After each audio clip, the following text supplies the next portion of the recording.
Did you know that most likely daily you are passing nearby a plant that was used for centuries for eating and for medicine?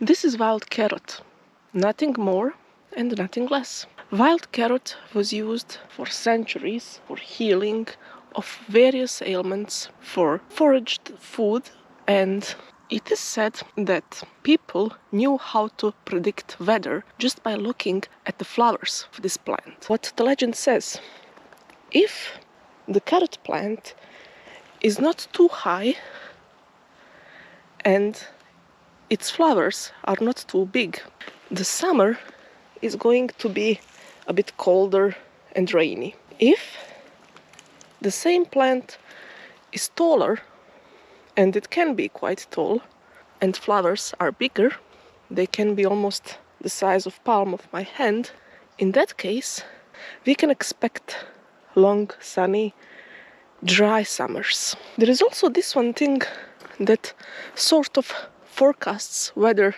a bit sooner. It is said that if a lot of its flowers are closed, such as this one here, that means that rain can be expected in 3 days. The key identifying features of the plant would be flower in the middle of the flower umbel, the cluster of white flowers this plant is known for.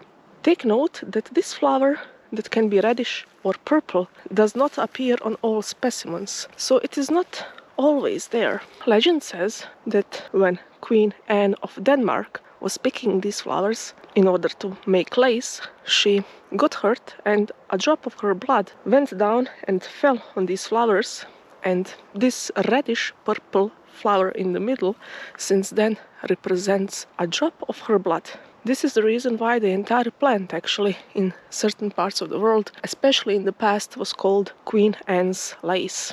There is a trick to how to identify it by remembering certain details from the legend. So, when Queen Anne was picking the plants, the wild carrot plants, she had hairy legs. She had 3 soldiers guarding her, each of them had a spear, which translates to the stem of the wild carrot is always hairy. This is extremely important because this is what it is different than some other poisonous and very dangerous lookalikes.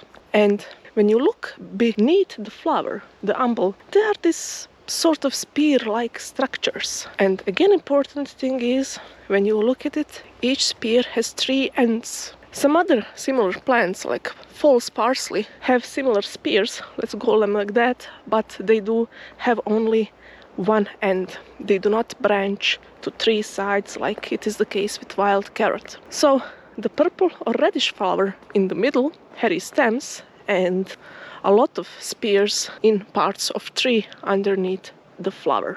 Leaves look sort of like the common carrot that we eat today and know today. So where are you going to find this plant? Well, grasslands, sunny areas, disturbed soils, roadsides, also sunny places in woodlands like these. It's everywhere. It is also introduced in the Americas, but it was Europe's, Asia's, and I believe Africa's native. Wild carrot is biennial plant, which means the flowers will appear on the 2nd year. So we are most likely now looking at the plant in its 2nd year, and if we wished to harvest the actual carrot, it is recommended that it's actually harvested in the 1st year, which makes it even more challenging in terms of identification, because during the 1st year we won't have flowers to look at.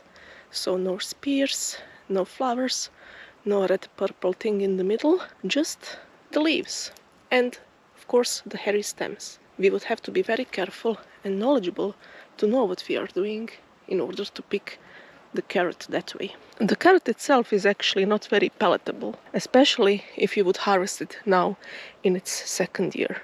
Now let's take a closer look. This is it. This is what our ancestors were gathering for hundreds of years. Now the plant I got has flowers. This means this is most likely its second year. This is stage where the root is going to be even more woody and tough than usual, because of course all the nutrients have gone up in the flowers. Flowers, you can use them as fritters, something similar to what people make with elderflower fritters. It even looks similar because of these white clustered flowers. Also, even when plant is in this stage, let's say it's old, it's midsummer, and even the stems are quite woody, dry and tough, you could take the stems, peel them off, and you would have a carroty flavored stem to chew on. You could chew it, you could add it to stews and stuff. We can actually try that right now with one of these. It, I guess, would be easiest to pick the biggest one, but let's try with something smaller. It would be again much easier to do this on a bigger stem, at least this one, but I didn't want to destroy the main part of the plant here. That's why I'm doing this. Here it is.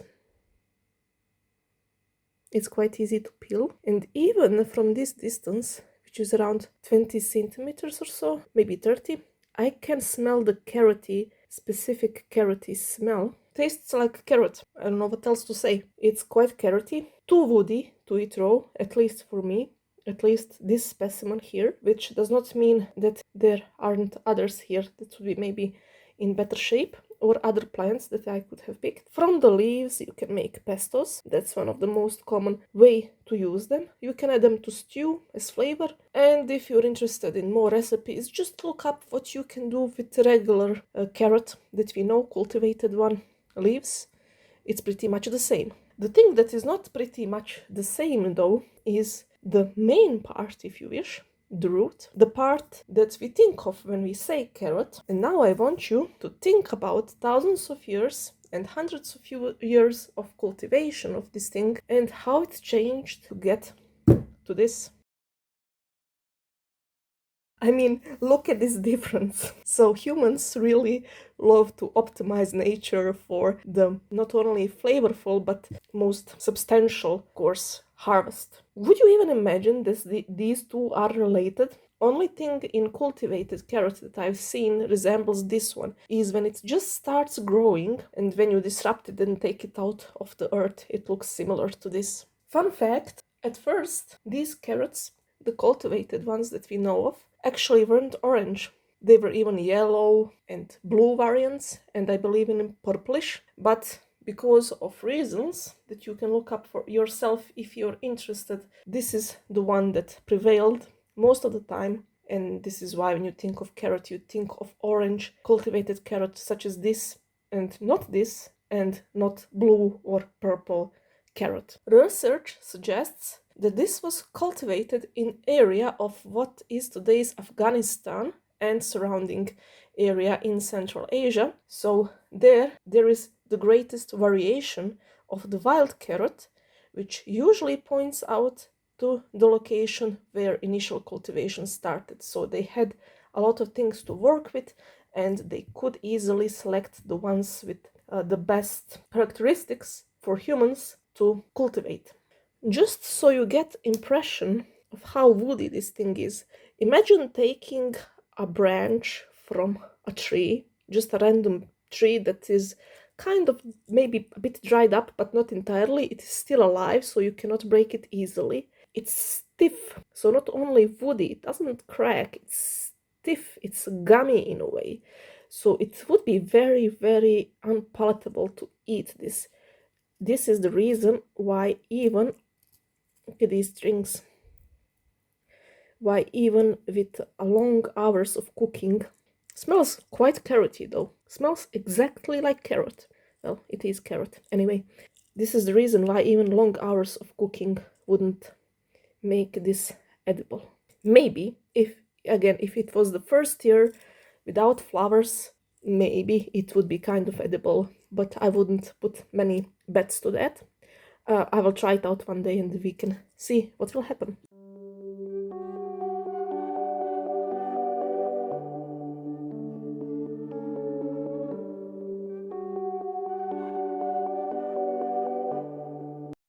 Before we move on to mention old uses and legends, one last warning and a disclaimer. First of all, nothing here is medical advice, it is just mention of historical use. Additionally, if you are pregnant or trying to be, please skip consuming any part of this plant, just to be on the safe side. A small reminder that wild carrot is member of Ipaceae family, which contains many dangerous plants that can look alike. If you are a beginner forager, my advice is to skip entire carrot family until you gather more knowledge and experience. Dioscorides in the Materia Medica recommends wild carrot as a diuretic and for treating kidney and bladder problems. Many centuries later, Nicholas Culpeper also said it could be used to cleanse the kidneys and as a diuretic, and also to provoke menstruation. Pliny the Elder also noted its use for provoking menstruation, and also mentioned it can be used to relieve gas. Remember this if you ever eat a lot of wild carrot and sleep in the same room with someone.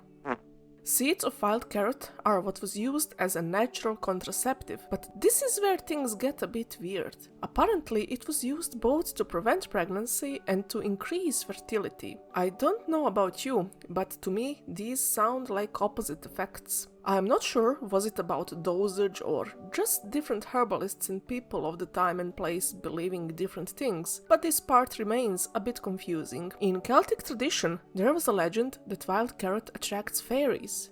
To be honest, Celtic lore is interesting to me as there is a lot of common plants they believed to be proof of fairies visiting the specific place or to attract them. It seems almost every plant is connected to fairies. No disrespect to Celtic lore, of course, I just find that part interesting.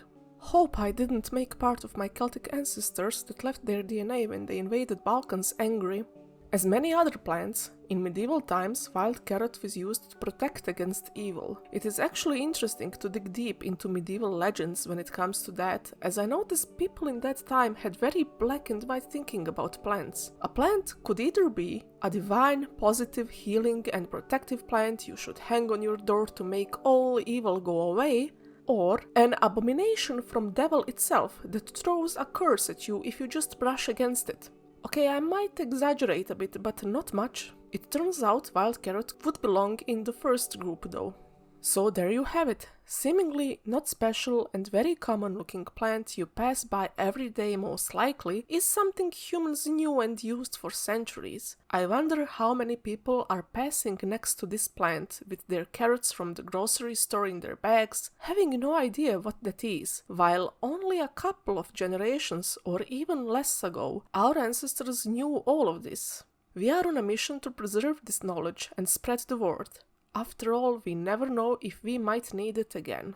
So next time you find a plant that is seemingly boring, take a moment, check it out, learn from it. More often than not, you will learn a lot. Cheers and stay curious.